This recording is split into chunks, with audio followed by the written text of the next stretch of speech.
자, 파이썬 문제풀이 한번 해보겠습니다. A는 10, B는 20이라고 되어있죠. 자, 여기서 num이라는 건 대입 연산자지. 그러니까 오른쪽 값을 왼쪽 변수에 대입하는 거예요. 그럼 A의 값이 10이 되고 B의 값이 20으로 각각 대입이 되죠. 그 다음에 토탈이란 변수가 있는데, 자, 여기에는 A 더하기 B의 값이 들어가죠. 그러니까 10 더하기 20해서 30이 저장되죠.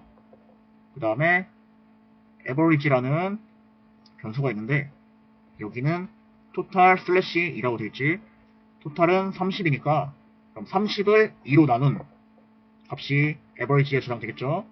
그러면 여기에 15.0이 저장되겠죠. 일반적으로 정수랑 계산하면 결과가 정수가 나오는 게 맞아요. 유일하게 예외가 하나 있다 했죠. 자, 이 슬래시로 나눗셈 계산할 때는 정수끼리 계산해도 정수가 아니라 무조건 실수 값으로 결과가 나옵니다. 그러니까 30 슬래시 2 하면 15가 아니라 15의 실수 값인 15.0이 나와야 되는 거예요. 그래서 이 각각 4개의 변수에 이렇게 값이 들어갔죠. 그럼 이걸 가지고 프린트를 해보면 됩니다. 첫 번째 보니까 첫 번째 수 콜론하고 콤마 하고 안에 A가 있죠.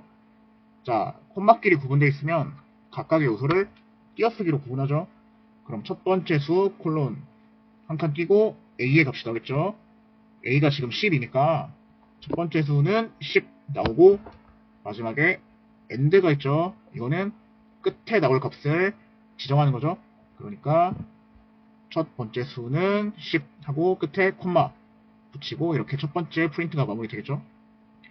일반적으로 AND를 쓰지 않으면 줄바꿈이 기본으로 돼야 되지만 줄바꿈 대신에 이 콤마라는 걸 사용했기 때문에 다음에 나올 프린트 값도 다음 줄에 나오는 게 아니라 콤마 다음에 이어서 붙어 나오겠죠.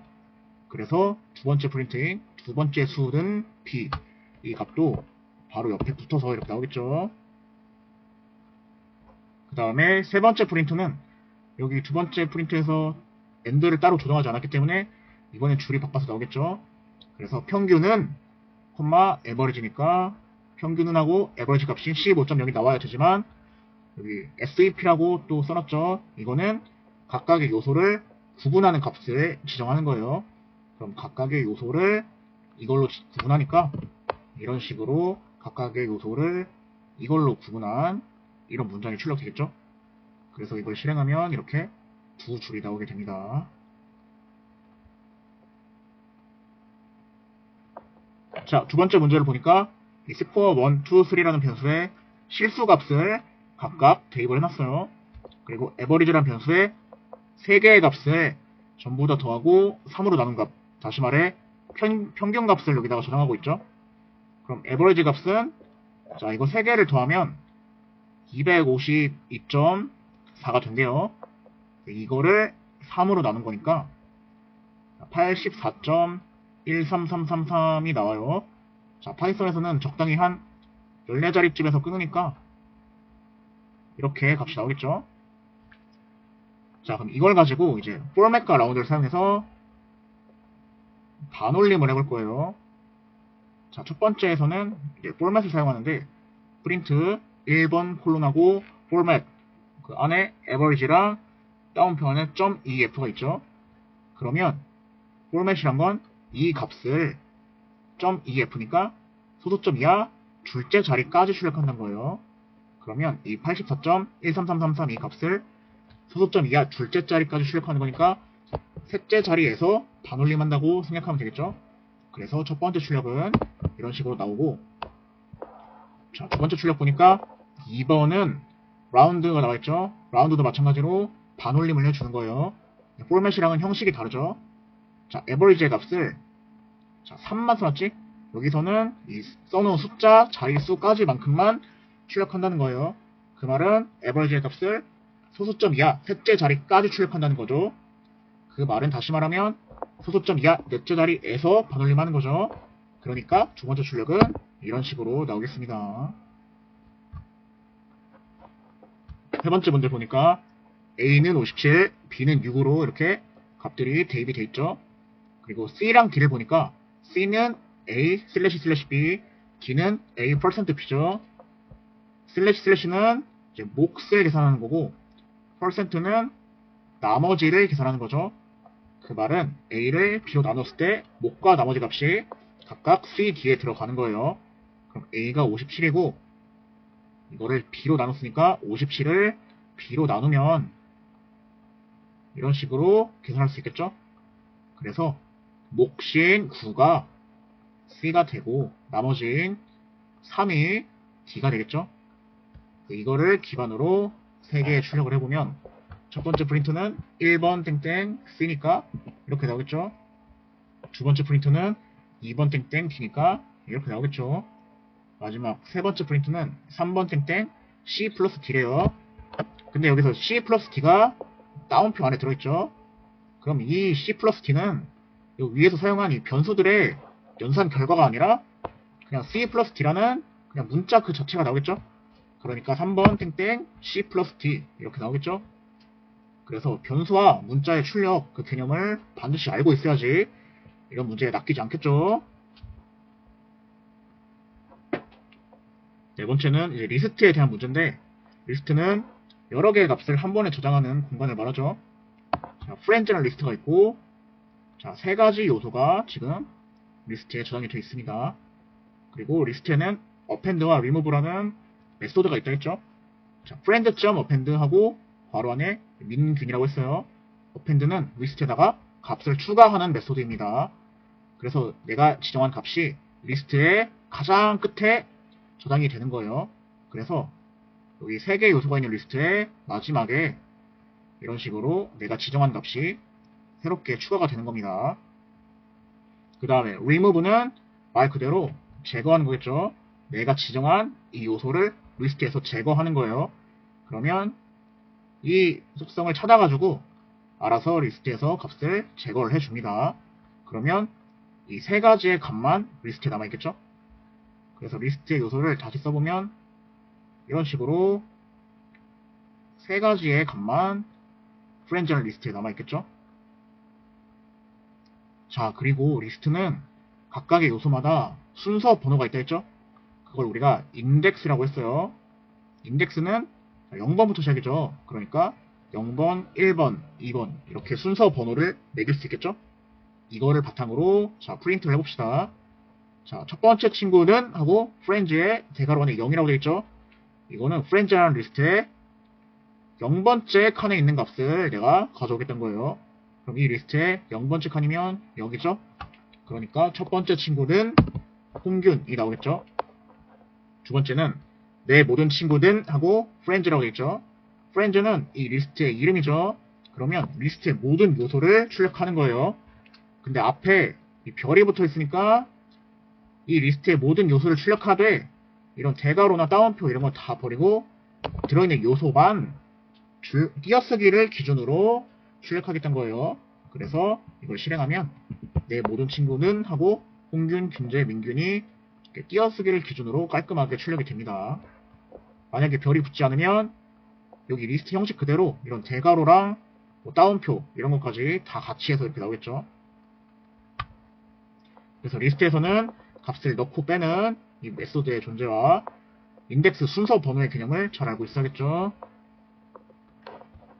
5번은 선택 구조에 대한 문제인데 선택 구조는 이제 if로 이제 조건이 참인지 아닌지를 판단해서 그 조건이 참이면 수행하고 아니면 수행을 안 하거나 아니면 elif가 있으면 다른 조건을 보고 이런 식으로 조건에 따른 이 코딩의 흐름을 조정하는 그런 구조가 되겠습니다. 자, 먼저 보니까 이 스코어라는 변수에 int input라고 있죠. 자, 이거는 정수를 입력받아서 스코어라는 변수에 저장을 하는 거죠. 그럼 여기서 입력값이 필요하니까 먼저 입력값이 94라고 가정을 해볼게요. 그러면 스코어라는 변수에 94가 대입이 되겠죠. 그러면 프린트에서 점수는 스코어 점입니다니까 점수는 94점입니다 가 나오겠죠.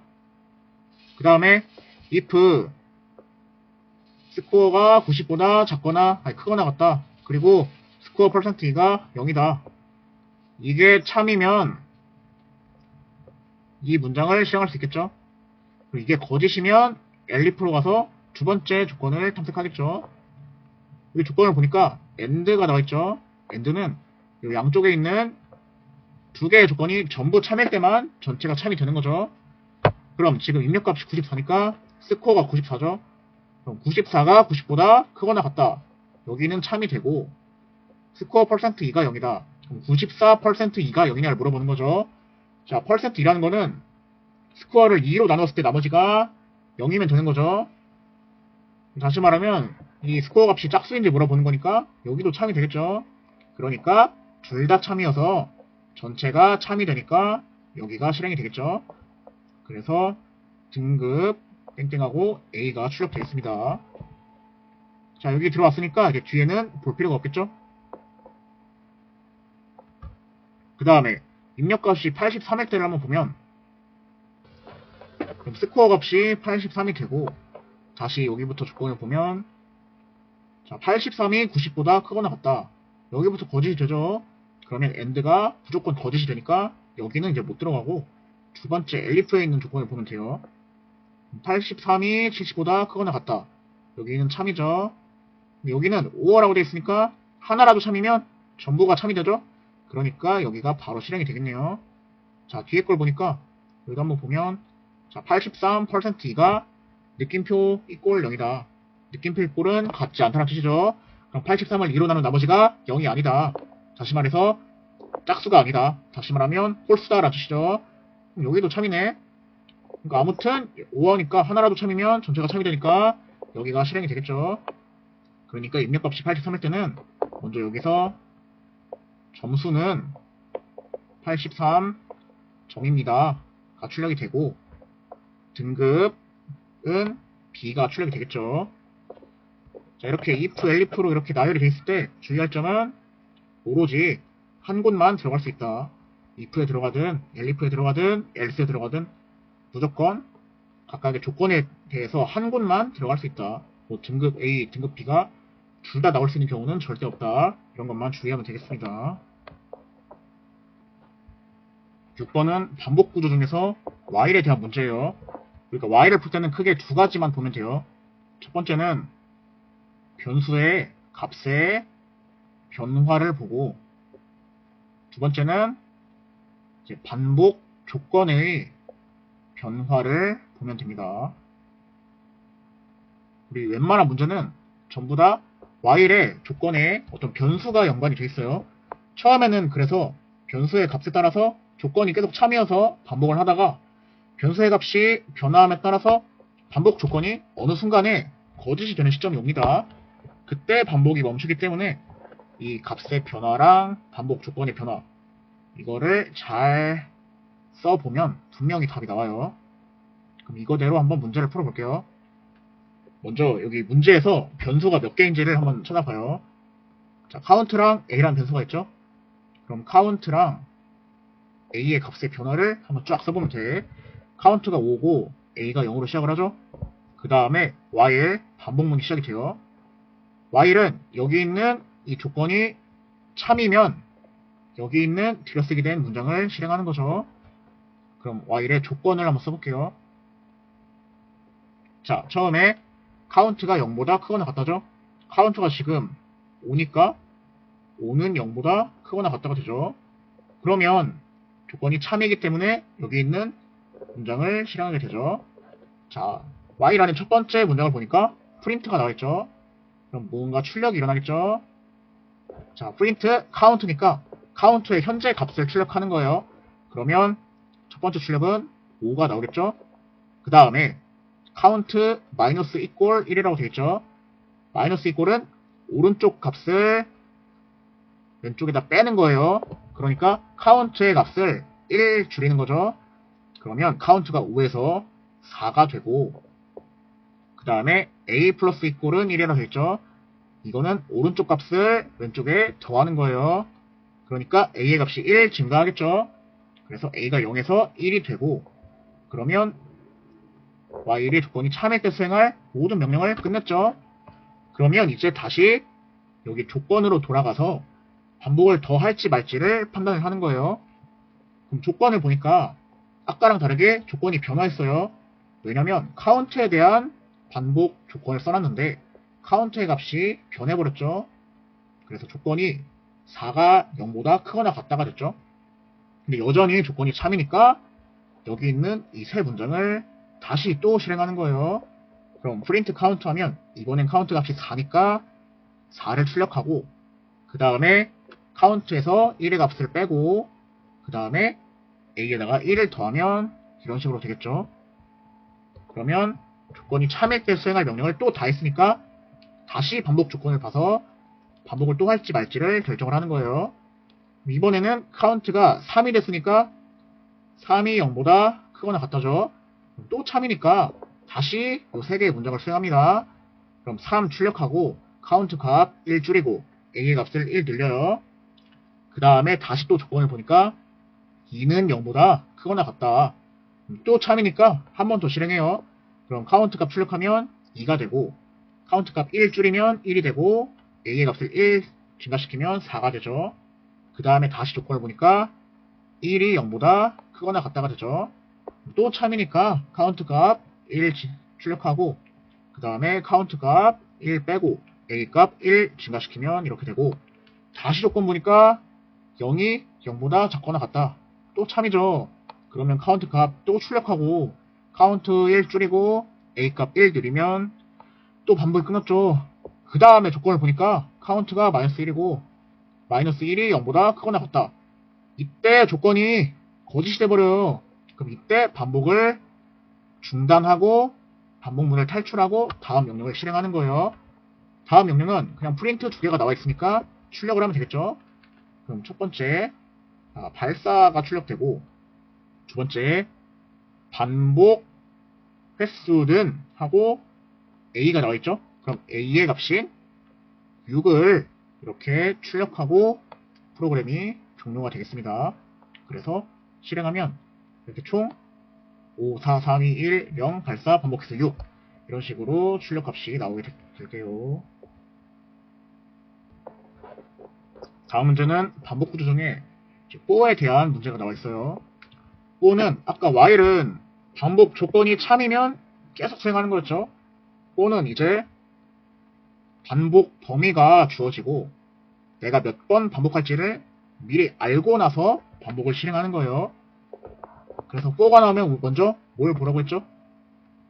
그쵸. for에는 형식을 보니까 for in 사이에 i라는 변수를 쓰죠. 그럼 이 i라는 변수가 이 range라는 반복 범위를 보고 몇 번 반복할지를 결정하게 되는 거예요. 그래서 range 안에 들어있는 이 숫자를 보고 시작, 끝, 간격을 찾아서 풀면 된다 했죠. 그냥 for가 나오면 무조건 무지성으로 시작, 끝, 간격을 먼저 찾아보세요. 자, 문제를 풀어보면 먼저 a는 0이고 for i in range하고 1, 6, 1이라고 나와있죠. range 안에 들어있는 숫자를 보고 시작, 끝, 간격이 무엇인지를 판단해보면 됩니다. 자, 시작, 끝, 간격은 그냥 순서대로 나와있는 값이죠. 그럼 시작이 1, 끝이 6, 간격이 1이 돼요. 자, 이 정보를 가지고 여기 나와있는 변수 i가 몇 번 반복할지를 먼저 파악을 하면 돼요. 그럼 i가 시작값부터 끝 빼기 1까지 반복하는 거죠. 그러면 1부터 끝 빼기 1인 5까지 간격이 1이니까 1씩 증가하면서 반복한다라는 걸 파악할 수 있겠죠? 그러면 자, 다시 써보면 i가 1, 2, 3, 4, 5 이렇게 1부터 5까지 총 5번 반복한다라는 걸 우리가 알고 시작을 하는 거예요. 그러면 각각의 반복할 때마다 어떤 명령어가 실행되는지를 또 봐야겠죠. 자, 그래서 for 안에 있는 이 두 가지 명령어가 각각 i가 1, 2, 3, 4, 5일 때 5번씩 실행이 되겠죠. 첫 번째로 print i니까 i의 값을 출력하는 거겠죠. 그럼 출력을 여기다 한번 써볼게요. 그럼 print i니까 1이 출력되고 두 번째 보니까 a 플러스 equal 1이죠.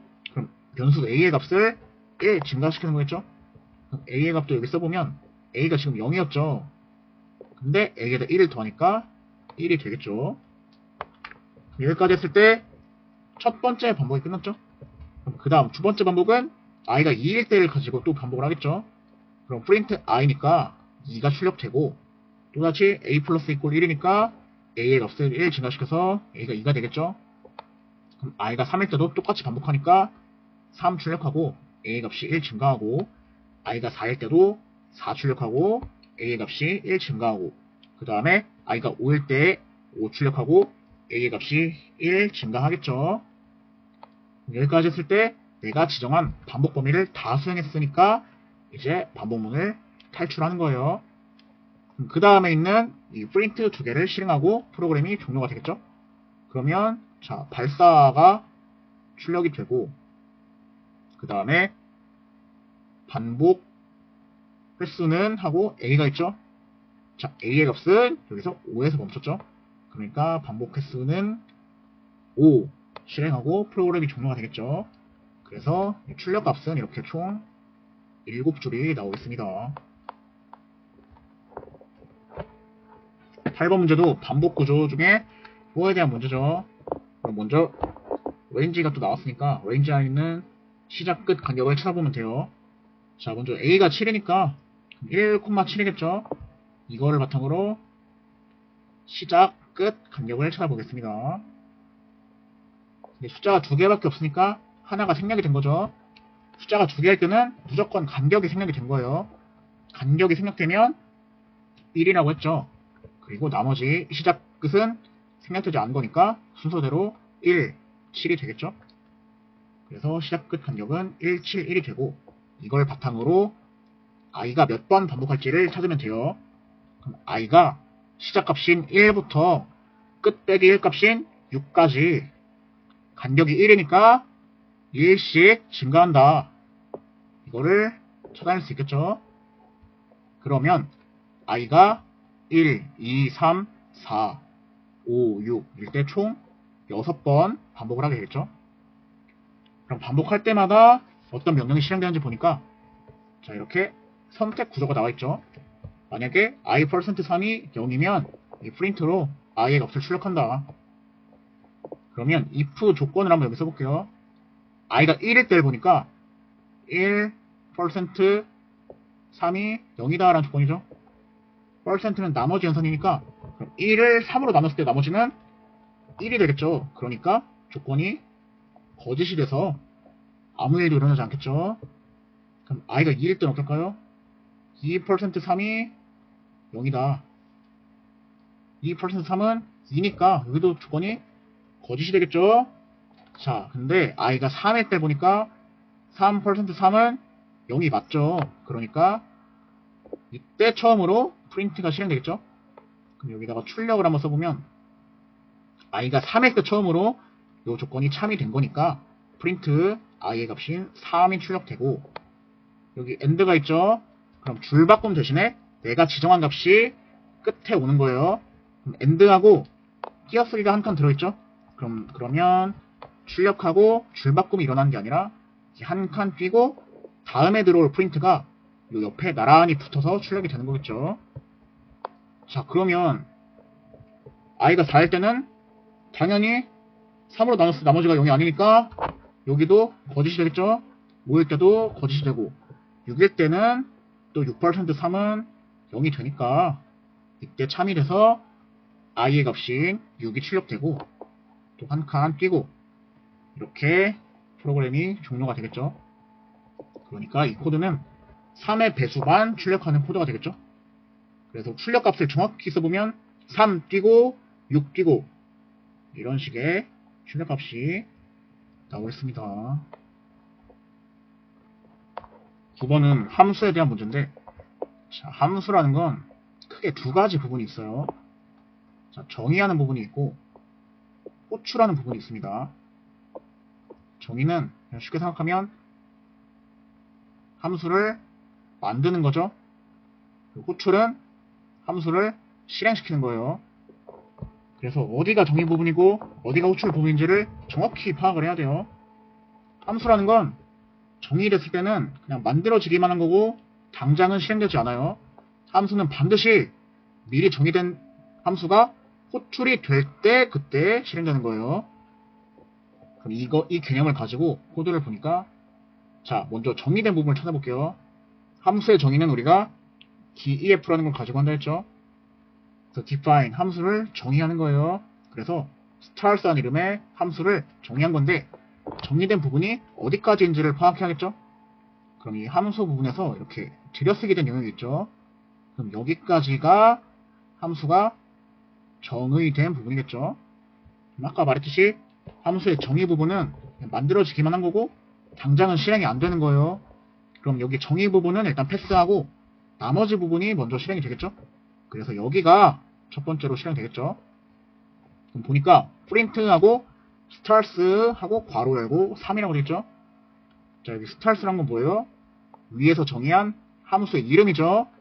자, 함수의 이름을 불렀다는 건 여기서 함수의 호출이 발생한 거예요. 그럼 호출이 발생한 순간 내가 정의해 놓은 함수가 실행이 되는 겁니다. 자, 호출이 일어날 때 우리 세 가지 어떤 용어를 알아야 된다 했어요. 인수와 4개의 변수와 그리고 반환값 함수가 실행될 때 꼭 알아야 되는 개념이 있었죠. 이 세 가지가 무엇인지를 파악하면서 문제를 해결해 보면 돼요. 먼저 인수라는 건 함수를 호출해서 실행할 때 실행되는 함수에 넘겨주는 값이에요. 그래서 인수는 호출할 때 이 괄호 안에 넣는 값이 인수가 됩니다. 그래서 인수는 3이 되겠죠? 그럼 3이란 값을 실행하는 함수에다가 넘겨주는 거예요. 그럼 함수 입장에서는 이 넘겨주는 값을 받을 변수가 필요하겠죠? 그래서 그 변수를 우리가 4개 변수라고 하고 4개 변수는 함수를 정의할 때 괄호 안에다가 작성을 합니다. 그럼 4개 변수는 n이 되겠고 n의 값은 인수의 값인 3이 되겠죠. 그럼 n이 3이다 라는 걸 가지고 여기 있는 함수의 명령을 실행하면 돼요. 그럼 n이 3이니까 여기가 3이 되고 그렇죠. 아까 했던 for문이 또 나왔죠. for i in range 3이니까 이제 여기 for문에서 시작 끝 간격을 찾아보면 되겠죠.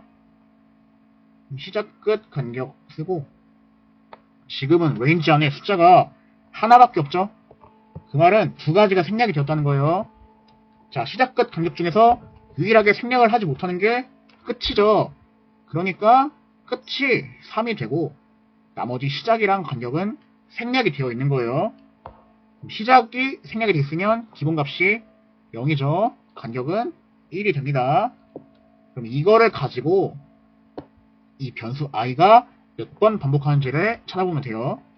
그럼 i가 시작값인 0부터 끝 빼기 1 값인 2까지 간격이 1이니까 1씩 증가한다 라고 우리가 찾을 수 있겠죠.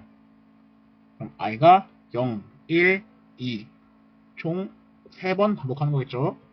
그럼 반복할 때마다 어떤 명령을 실행하는지 보니까 여기 프린트가 있죠. 자세히 보니까 프린트 안에 다운표 안에 별이 있고 그리고 곱하기 i 플러스 1이라고 되어있죠. 그럼 여기서 별이란 건 문자열 별이고 i 플러스 1은 정수겠죠. 그럼 문자랑 정수를 곱한 거니까 문자를 정수계에 출력하는 거랑 똑같죠. 그 말은 별을 i 플러스 1 개에 출력한다 라고 우리가 파악을 빨리 해야 돼요. 그럼 i가 0일 때 프린트 일어나는 걸 보니까 그러면 별이 i 플러스 1개니까 i 플러스 1이 i가 0일 때는 1이겠죠. 그러면 i가 0일 때 별이 1개 출력되겠죠. 그 다음에 i가 1일 때는 i 플러스 1이 2니까 별이 2개 출력되겠죠. i 플러스 1이 2일 때는 i 플러스 1이 3이니까 무슨 소리야. 아무튼 3이니까 별이 3개 나오겠죠.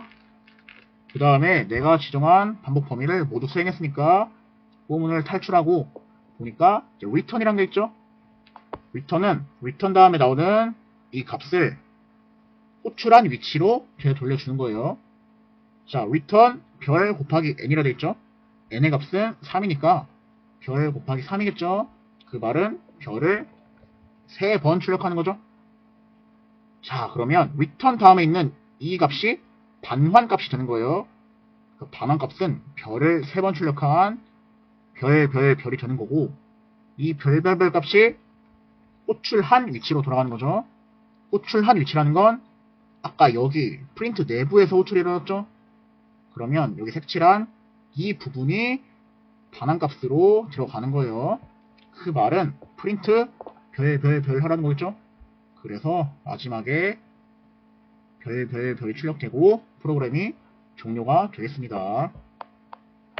그래서 이걸 실행하면 이렇게 4줄이 나오겠죠. 자, 10번째 문제도 함수에 대한 건데 이번에는 이 지역 변수와 전역 변수 개념을 잘 알고 있어야 풀 수 있는 거예요. 먼저 c는 0이라고 되어 있죠. 그럼 c라는 값에 0을 대입하는 거예요. 그 다음에 def라고 되어 있죠. 자, 이건 함수가 정의가 되어 있는 거죠. 그럼 정의가 되어 있는 부분이 어디까지인지를 파악을 해요. 그럼 여기까지가 함수가 정의되어 있는 거죠. 그러면 정의된 부분은 당장은 실행되지 않고 함수가 호출될 때 실행된다 했죠. 그럼 여기는 일단 패스하고 여기가 먼저 실행되겠죠. 그래서 뭐 코드 순서를 굳이 써보면 여기가 1번이고 여기가 두 번째로 실행되겠죠. 그러면 두 번째 여기를 실행해보면 홍하고 괄호 열고 4라고 되어있죠. 여기 홍이란 건 위에서 내가 정의해 놓은 함수의 이름이죠. 그럼 여기서 함수가 호출이 되는 거죠. 아까 호출이 될 때 우리가 알아야 될 게 뭐였죠? 인수와 매개 변수와 반환값이었죠. 인수가 뭐일까요? 인수는 호출할 때 괄호안에 넣는 값이라 했죠. 인수는 4가 되고 인수는 함수에 보내주는 값이니까 이렇게 보내줘서 매개 변수 x가 그 값을 받아서 x의 값이 4가 되겠죠. 그럼 x는 4라는 걸 가지고 함수의 명령을 이제 실행하는 거예요. 자, 함수의 명령을 실행해 보니까 첫 번째로 글로벌 C라고 되어 있죠. 자, 이 글로벌이란 건 전역 변수를 지역 변수 내에서 쓰기 위한 명령어예요. 아까 우리 첫 번째로 실행된 게 C는 0이었죠. 이거는 변수 C에다가 0을 대입하는 건데 그럼 이 C는 지역 변수일까요? 전역 변수일까요? 그쵸. 전역 변수예요. 자, 지역, 전역 변수를 구분하는 기준은 함수 바깥에서 만들어졌냐, 안에서 만들어졌냐예요. 그럼 함수 바깥에서 만들어졌으니까 이거는 모든 함수가, 다시 말해 모든 프로그램 영역에서 공용으로 사용하는 전역 변수 C가 되는 거예요. 그래서 이 전역 변수는 어떤 개별적 함수 내부에서 읽을 수는 있지만 그 값을 함부로 변경할 수는 없어요. 왜냐하면 모두가 공용으로 쓰는 거니까 그냥 값을 변경할 수 없다 이렇게 약속을 해 놓은 거예요. 근데 내가 굳이 함수 내부에서 전역 변수의 값을 변경하고 싶다 할 때는 이 글로벌이라는 명령어를 쓰는 거예요. 그 다음에 글로벌 하고 내가 바꾸고 싶은 전역 변수 이름을 쓰면 이 전역 변수 C의 값을 내가 앞으로 바꾸겠다 라고 선언을 하는 게 되는 거예요. 그래서 이 글로벌 C를 내가 선언한 순간에 함수 홍에서 사용하는 변수 C는 전역 변수가 되는 거예요. 만약에 글로벌 C를 따로 쓰지 않으면 내가 함수 홍 내에서 C를 쓴다 해도 그거는 그냥 어떤 함수 홍 내에서만 쓰는 이름만 똑같은 지역 변수가 돼버리는 거예요. 그러니까 이 글로벌 C를 내가 선언한 순간에 내가 공용으로 사용하는 이 변수 C를 값을 내가 바꿔버리겠다라고 얘기를 하는 거예요. 그럼 앞으로 내가 C의 값을 바꾸게 될 건데 그럼 이 C의 값은 전역 변수니까 모두가 사용하는 이 값이 바뀌게 되는 거겠죠. 자, 이제 그럼 for문을 실행해 볼게요. 자, for i in range하고 1,x죠. x의 값은 4니까 1,4. 여기서 시작, 끝 간격을 찾아보면 지금 숫자가 2개니까 간격이 생략된 거죠. 간격이 1이고 자, 1, 4니까 시작 1, 끝 4가 되겠죠.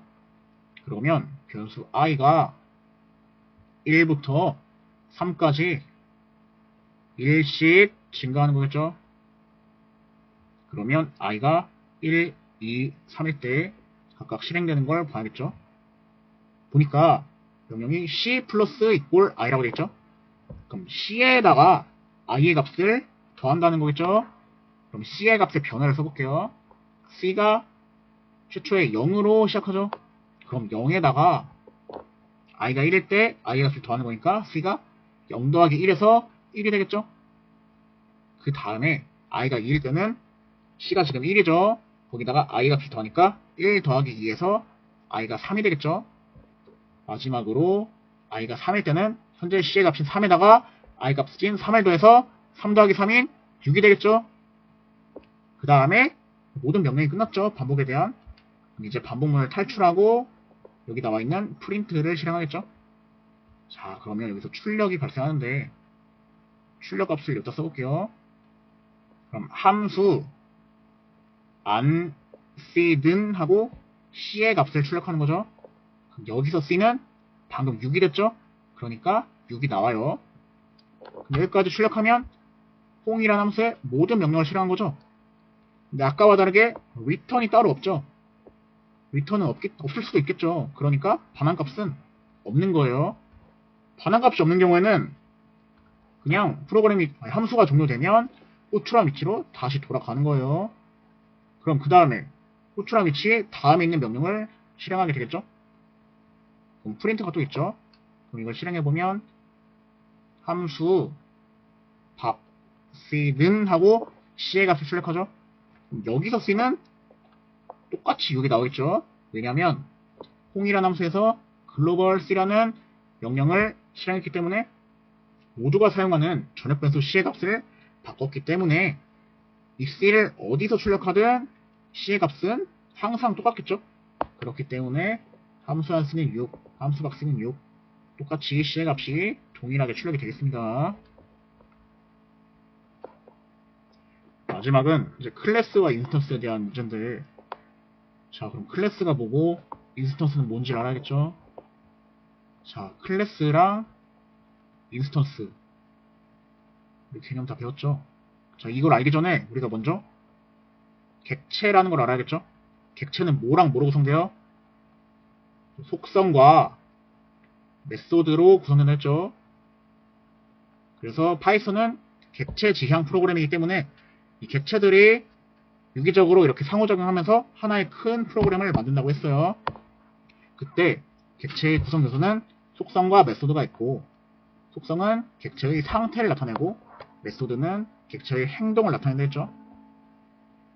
자, 그럼 이 객체를 가지고 이 클래스와 인스턴스의 개념을 다시 살펴보면, 클래스는 객체를 뭐 한 거야?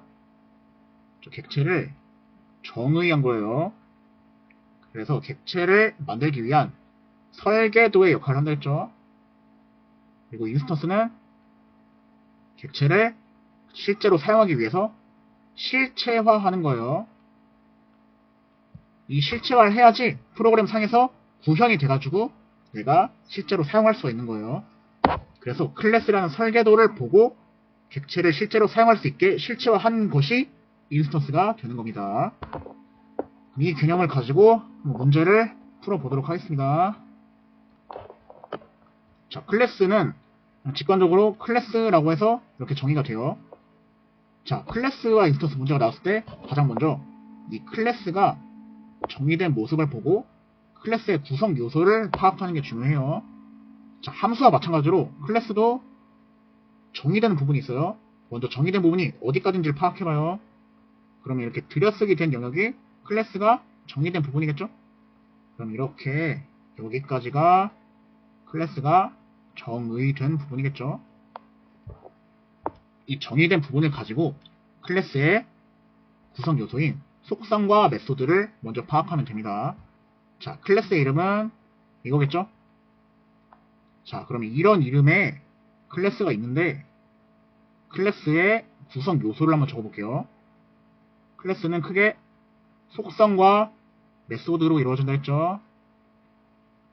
객체의 구성 요소가 속성과 메소드니까 객체를 정의하기 위한 설계도가 클래스죠. 그럼 당연히 클래스에는 객체의 구성 요소인 속성과 메소드가 들어가겠죠. 자, 먼저 그러면 이 코드를 보고 속성이 무엇인지를 파악을 해봐요. 우리가 속성을 알려면 요 init라고 되어 있는 이 메소드를 보면 됩니다. init는 이제 생성자라고 부르는 메소드라 했죠. 이거는 인스턴스가 만들어질 때, 다시 말해서 객체를 실체화할 때 자동으로 실행되는 메소드예요. 이거는 내 객체의 속성에 초기 값을 넣어주는 역할을 합니다. 그래서 클래스의 속성을 알려면 이 생성자의 매개 변수를 보면 돼요. 자, 셀프란 매개 변수는 모든 메소드에서 기본적으로 갖고 있어야 된다 했죠. 왜냐면 자기 자신의 속성에 접근하기 위해서. 그러니까 이건 기본으로 있는 거니까 이건 제외하고 셀프를 제외한 나머지 매개 변수를 확인해 보세요.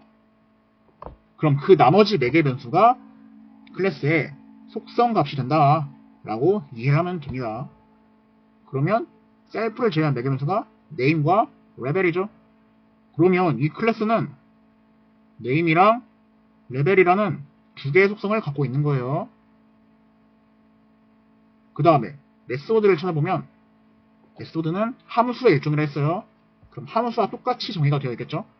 그러니까 def로 정의된 코드들이 다 메소드가 되겠죠. 그럼 메소드가 몇 개예요? 저 3개가 있는데 첫 번째 def에는 init라고 되어 있죠. 이건 방금 말했듯이 프로그램이 객체가 만들어질 때 자동으로 실행되는 생성자 역할을 하는 메소드라 했죠. 그리고 나머지 2개가 그냥 내가 따로 만들어 놓은 메소드가 되는 거예요. 그리고 스테이터스랑 에볼리라는 메소드가 있는 거예요. 그럼 이렇게 2개의 속성, 3개의 메소드가 있구나 라는 걸 파악을 했죠. 이런 식으로 클래스 문제가 나올 땐 이렇게 클래스의 속성과 메소드를 먼저 파악을 해놓고 문제를 풀면 더 쉽게 문제를 풀 수가 있습니다. 자, 이렇게 그러면 클래스 정의 부분을 다 분석을 해놨죠. 당연히 아랫부분은 이제 인스턴스를 만들고 그 실체화된 인스턴스, 그 객체를 가지고 메소드를 실행시켜보는 코드가 될 거예요. 먼저 첫 번째 줄 보니까 a는 하고 코드가 쫙 나와있죠. 여기서는 이제 인스턴스를 만드는 과정인 거예요. a라는 건 그냥 내가 지은 인스턴스의 이름이 되는 거예요. 그 다음에 는 하고 자 포켓몬이라고 되어 있죠. 이거는 위에서 정의한 클래스의 이름이죠. 그러면 여기서는 이 클래스를 가지고 내가 인스턴스를 만들겠습니다 라는 뜻이 되는 거죠. 다시 말해 포켓몬이라는 클래스의 설계도를 본따서 A라는 이름을 가진 인스턴스를 생성하겠습니다 라는 게 되는 거예요. 그럼 이 코드를 실행하는 순간에 프로그램 상에서 A라는 인스턴스 객체가 실체화가 되는 겁니다. 그리고 이 포켓몬이라는 클래스를 설계도로 기반으로 만들었기 때문에 당연히 A의 속성과 메소드도 어떨까요? 그쵸, 이 클래스를 그대로 본따서 가져오겠죠? 그래서 속성은 name과 레벨 2개가 되고 메소드도 마찬가지로 생성자 그리고 status, eval 이렇게 3개가 되겠죠? 그래서 이 클래스를 그대로 본따서 속성과 메소드를 가져오는 거예요. 근데 그 다음에 옆에 괄호해놓고 2가지 값을 써놨죠? 이거는 A라는 인스턴스에 속성의 초기 값을 적어놓은 거예요. 우리가 아까 init라는 메소드가 있다 했죠? 이거는 생성자라고 하고 인스턴스가 만들어질 때 자동으로 실행이 돼요. 이 생성자의 역할은 인스턴스의 속성의 초기 값을 저장하기 위해서 있는 거예요. 그래서 인스턴스를 만들 때 이 괄호 안에 넣은 값이 이 init라는 생성자의 매개 변수로 들어가게 되는 거예요. 그래서 속성의 기본 값을, 초기 값을 지정할 수 있는 거예요. 그럼 이 한카리아스라는 값이랑 75라는 값이 이 생성자의 이 셀프를 제외한 매개 변수의 순서대로 들어가겠죠? 그럼 여기 이 name에는 한카리아스가 들어가고 여기 레벨에는 75라는 값이 순서대로 들어가게 되겠죠? 그 다음에 이거는 인스턴스가 만들어질 때 자동으로 실행된다 했죠? 여기가 만들어질 때 바로 실행이 되는 거예요. self.name은 name이다. 자, name은 여기서 매개 변수를 받았죠? 그러니까 name은 한카리아스가 되겠죠? 그럼 한카리아스를 self.name에 대입한다는 말이 되겠죠? self.name이란 건 self는 자기 자신의 속성에 접근하는 거예요.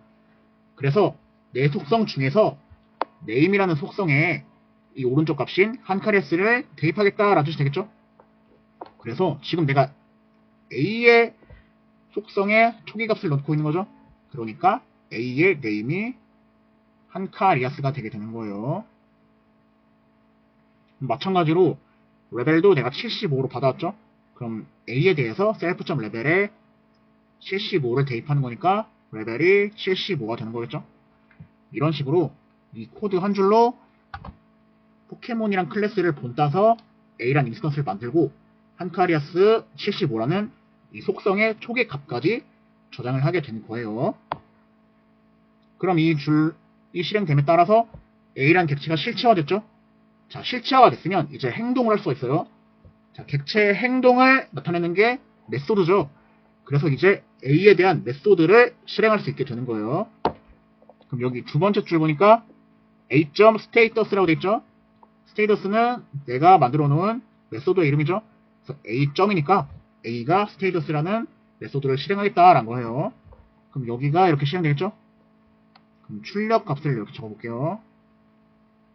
그럼 프린트하고 이름 땡땡 self.name이라 되어있죠. 자, self는 자기 자신의 속성을 접근하는 거예요. 지금 A가 실행한 거니까 A 자기 자신의 속성에 접근하는 거겠죠. 그러니까 self.name은 내가 미리 초기 값으로 넣어놓은 이 한카리아스가 출력이 되는 거겠죠. 당연히 다음 줄에 레벨도 내가 미리 넣어놓은 값인 75가 이렇게 출력이 되겠죠. 이렇게 하면 A.status의 출력이 모두 끝나게 되겠죠. 자, 다음에 있는 코드를 보니까 A.every라고 되어있죠. 자, 여기 코드를 보니까 프린트하고 self.name 더하기가 내가 지나있다라고 되어있죠. 여기서 self.name도 지금 A가 실행한 거니까 A에 대한 속성이겠죠. 그러니까 self.name은 한카리아스가 되는 거고, 그 다음에 더하기 가 내가 지나있다라고 되어있죠. 얘도 문자고 얘도 문자니까 문자끼리 더하면 나란히 붙여 나온다 했죠. 그래서 한카리아스가 내가 진화했다 가 나오겠죠. 여기서 끝이 아니죠. 두 번째 줄 보니까 self.name은 내가 더하기 self.name이라 되어있죠. 자, self.name은 한카리아스겠죠. 근데 앞에 내가랑 더하기를 했죠. 그럼 여기가 내가 한카리아스가 되겠죠. 그럼 내가 한카리아스를 self.name에다가 대입을 하는 거예요. self.name이란 건 A에 대한 네임 속성이겠죠. 그러니까 A의 네임 속성의 값을 이 내가 한카리아스로 바꾸겠다라는 뜻이 되겠죠. 그러니까 여기 있는 이 한카리아스가 내가 한카리아스로 변하게 되는 거예요. 네, 인스턴스의 속성 값을 바꾸게 된 거죠. 여기까지 하면 이 두 번째 메소드의 실행이 끝나게 됐습니다. 그 다음에 네 번째 줄 보니까 스테이터스를 또 실행하고 있어요. 그럼 A에 대해서 실행이니까 자, 이름 땡땡하고 self.name이죠. 근데 A의 네임 값이 방금 바뀌었죠. 그러니까 바뀐 값인 내가 한카리아스가 출력이 되겠죠. 그 다음에 레벨은 변함이 없으니까 레벨은 75가 출력되고 프로그램이 종료가 되겠습니다. 그래서 이 코드의 실행 결과는 이렇게 5줄이 나오겠죠. 그러니까 클래스와 인스턴스는 이렇게 속성과 메소드의 값을 잘 구분해서 출력 값을 파악해 보는 게 중요하겠습니다.